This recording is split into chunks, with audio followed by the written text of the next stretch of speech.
Capítulo 44, donde se prosiguen los inauditos sucesos de la venta. En efecto, fueron tantas las voces que Don Quijote dio, que abriendo de presto las puertas de la venta, salió el ventero despavorido a ver quién tales gritos daba, y los que estaban fuera hicieron lo mismo. Maritornes, que ya había despertado a las mismas voces, imaginando lo que podía ser, se fue al pajar y desató, sin que nadie lo viese, el cabestro que a Don Quijote sostenía, y él dio luego en el suelo a vista del ventero y de los caminantes, que llegándose a él le preguntaron qué tenía, qué tales voces daba. Él, sin responder palabra, se quitó el cordel de la muñeca, y levantándose en pie, subió sobre Rocinante, embrazó su adarga, enristró su lanzón, y tomando buena parte del campo, volvió a medio galope diciendo: cualquiera que dijere que yo he sido con justo título encantado,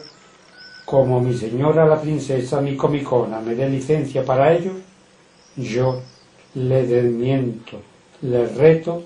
y desafío a singular batalla. Admirados se quedaron los nuevos caminantes de las palabras de Don Quijote, pero el ventero les quitó de aquella admiración, diciéndoles que era Don Quijote, que no había que hacer caso de él, porque estaba fuera de juicio, preguntándole al ventero si acaso había llegado a aquella venta un muchacho de hasta esta edad de 15 años, que venía vestido como el mozo de mulas, de tales y tales señas, dando las mismas que traía el amante de doña Clara. El ventero respondió que había tanta gente en la venta que hasta no había echado a ver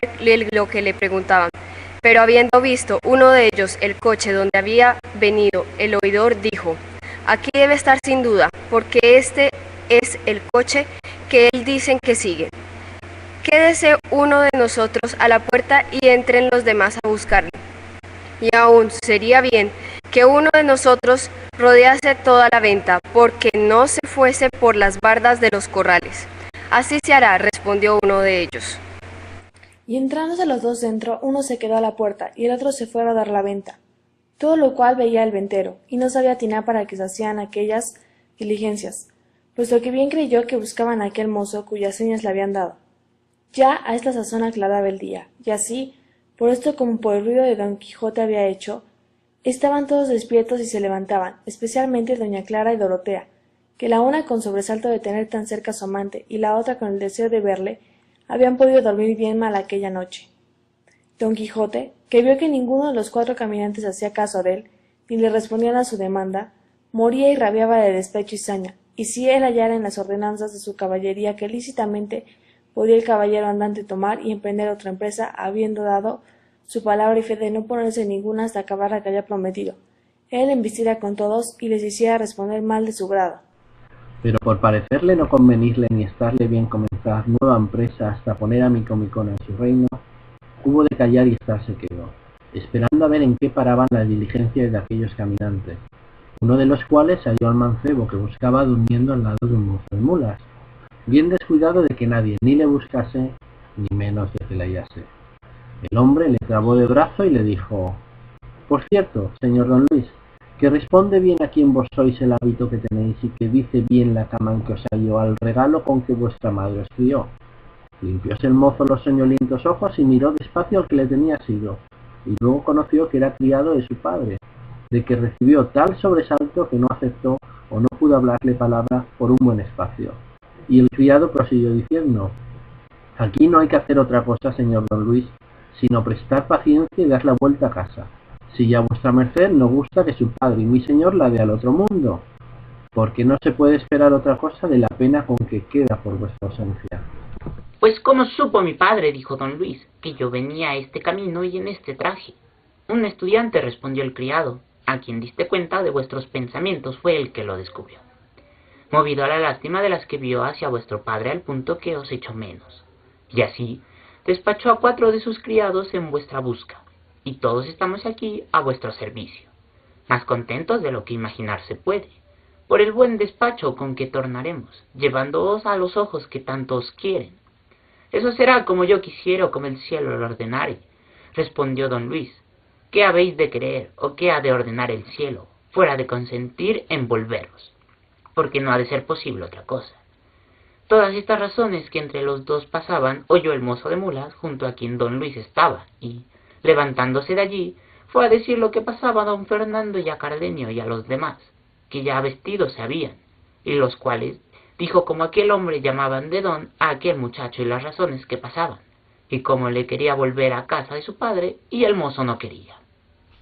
Y con esto, y con todo lo que de él sabían de la buena voz que el cielo le había dado, vinieron todos en gran deseo de saber más particularmente quién era, y aun de ayudarle si alguna fuerza le quisiesen hacer, y, así, se fueron hacia la parte donde aún estaba hablando y porfiando con su criado. Salía en esto Dorotea de su aposento, y tras ella doña Clara toda turbada. Y llamando Dorotea a Cardenio aparte, le contó en breves razones la historia del músico y de doña Clara, a quien él también dijo lo que pasaba de la venida a buscarle los criados de su padre. Y no se lo dijo tan callando que lo dejase de oír Clara, de lo que quedó tan fuera de sí, que si Dorotea no llegara a tenerla, diera consigo en el suelo. Cardenio dijo a Dorotea que se volviesen al aposento, que él procuraría poner remedio en todo, y ellas lo hicieron. Ya estaban todos los cuatro que venían a buscar a don Luis dentro de la venta y rodeados de él, persuadiéndole que luego, sin detenerse un punto, volviese a consolar a su padre. Él respondió que en ninguna manera lo podía hacer hasta dar fin a un negocio en el que le iba la vida, la honra y el alma. Apretáronle entonces los criados, diciéndole que en ningún modo volverían sin él y que le llevarían quisiese o no quisiese. Eso no haréis vosotros, replicó don Luis, sino es llevándome muerto, aunque de cualquiera manera que me llevéis será llevarme sin vida. Ya a esta sazón habían acudido a la porfía todos los más que en la venta estaban, especialmente Cardenio, don Fernando, sus camaradas, el oidor, el cura, el barbero y don Quijote, que ya le pareció que no había necesidad de guardar más el castillo. Cardenio, como ya sabía la historia del mozo, preguntó a los que llevarle querían que qué les movía a querer llevar contra su voluntad a aquel muchacho. Muévenos, respondió uno de los cuatro, dar la vida a su padre, que por la ausencia de este caballero queda a peligro de perderle. A esto dijo don Luis: no hay para qué se dé cuenta aquí de mis cosas. Yo soy libre y volveré si me diere gusto, y si no, ninguno de vosotros me ha de hacer fuerza. Harásela a vuestra merced la razón, respondió el hombre, y cuando ella no bastare con vuestra merced, bastará con nosotros para hacer a lo que venimos y lo que somos obligados. Sepamos qué es esto de raíz, dijo a este tiempo el oidor. Pero el hombre, que lo conoció como vecino de su casa, respondió: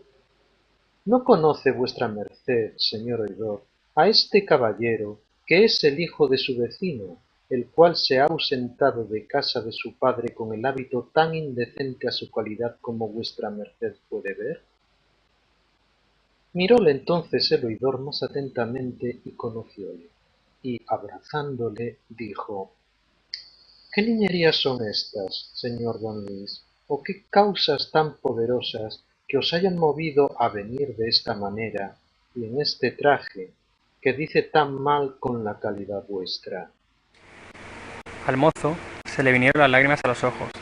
y no pudo responder palabra. El oidor dijo a los cuatro que se sosegasen, que todo se haría bien, y tomando por la mano a don Luis, le apartó una parte y le preguntó qué venida había sido aquella. Y en tanto que le hacía estas y otras preguntas, oyeron grandes voces a la puerta de la venta, y era la causa de aquellas que dos huéspedes que aquella noche habían alojado en ella. Viendo a toda la gente ocupada en saber lo que los cuatro buscaban, habían intentado a irse sin pagar lo que debían, mas el ventero, que atendía más a su negocio que los ajenos,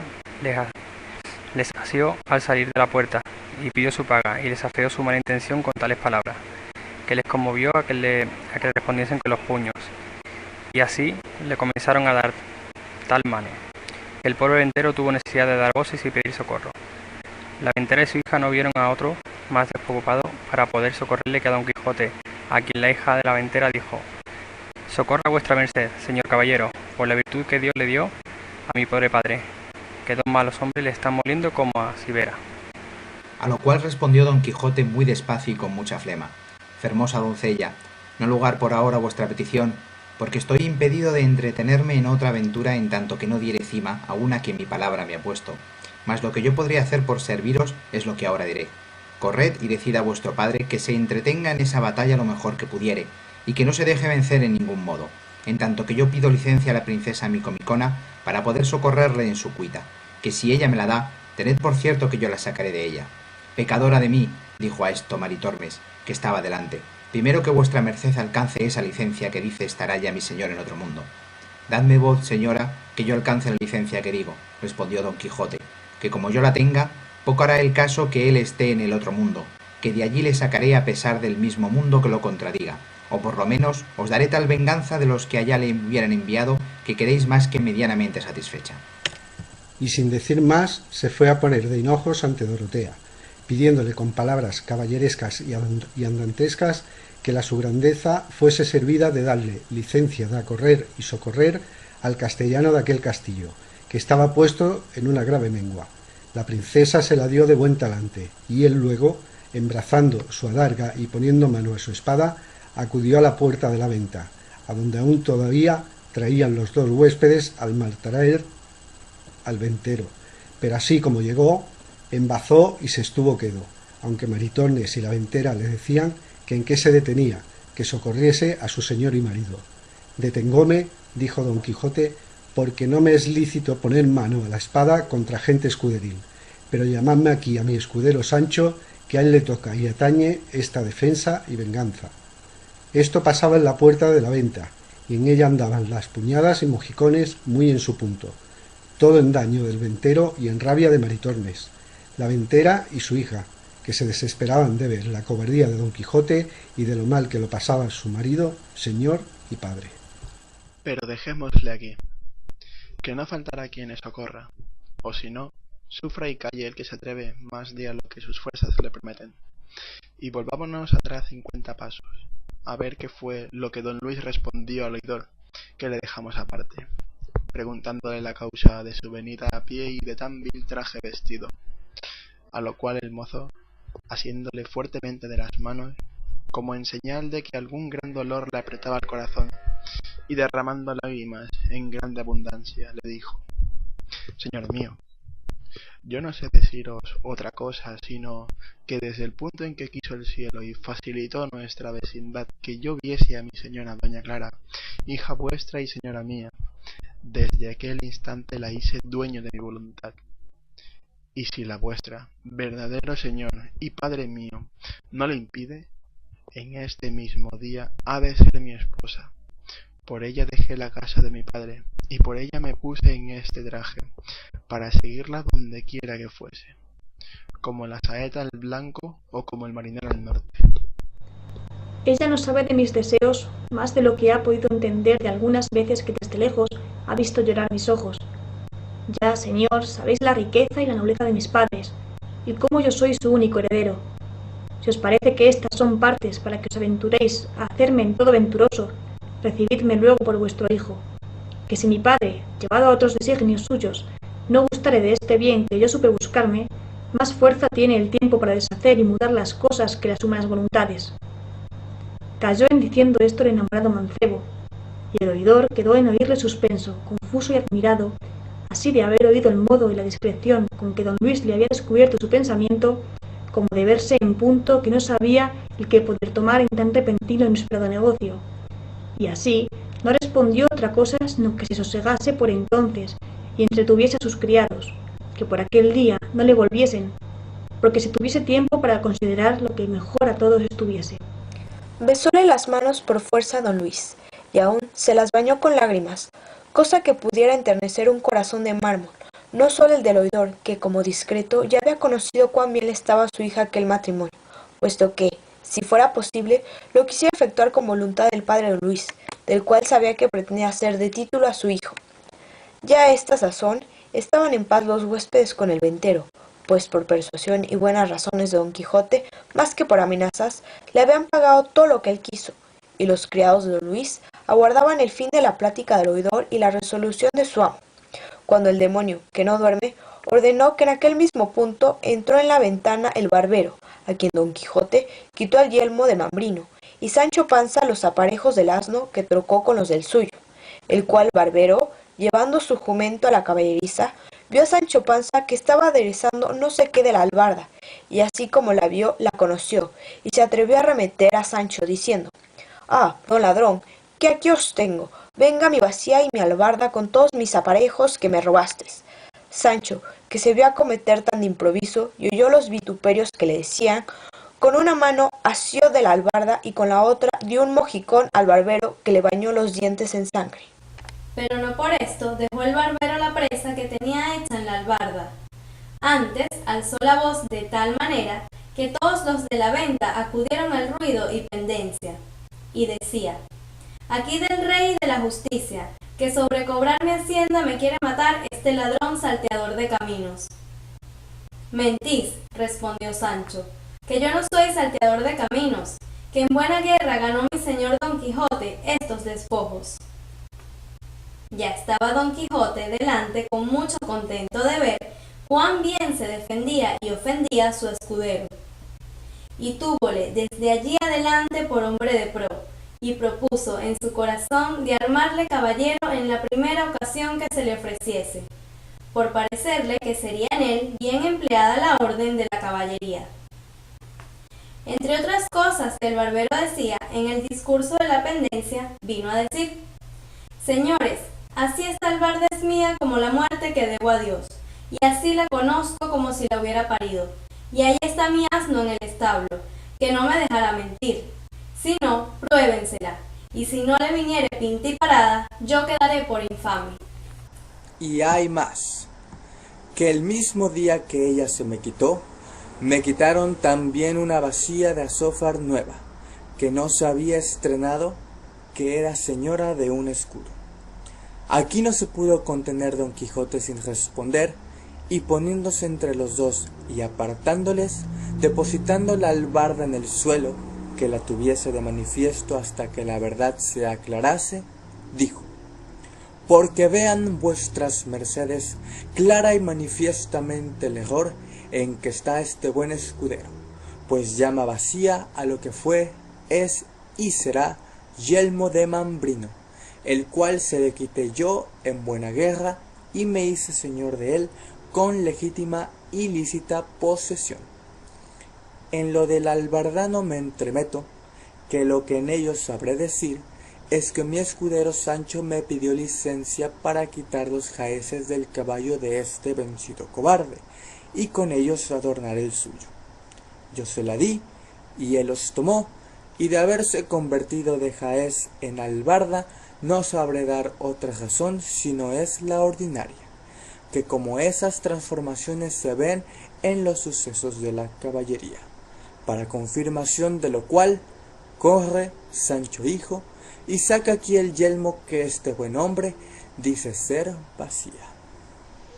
«Pardiez, señor», dijo Sancho, «si no tenemos otra prueba de nuestra intención que la que vuestra merced dice,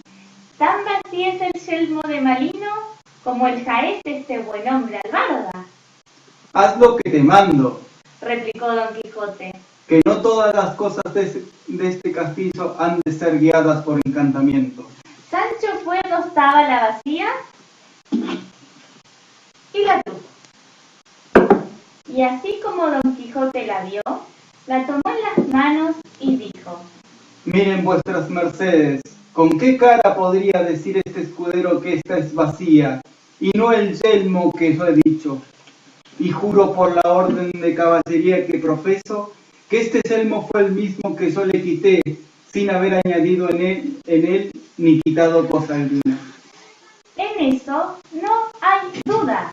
dijo a esta sazón Sancho, «porque desde que mi señor le ganó hasta ahora, no ha hecho con él más de una batalla, cuando libró a los sin ventura encadenados. Y si no fuera por este vaciyelmo, no lo pasara en entonces muy bien, porque hubo asaz de pedradas en aquel trance.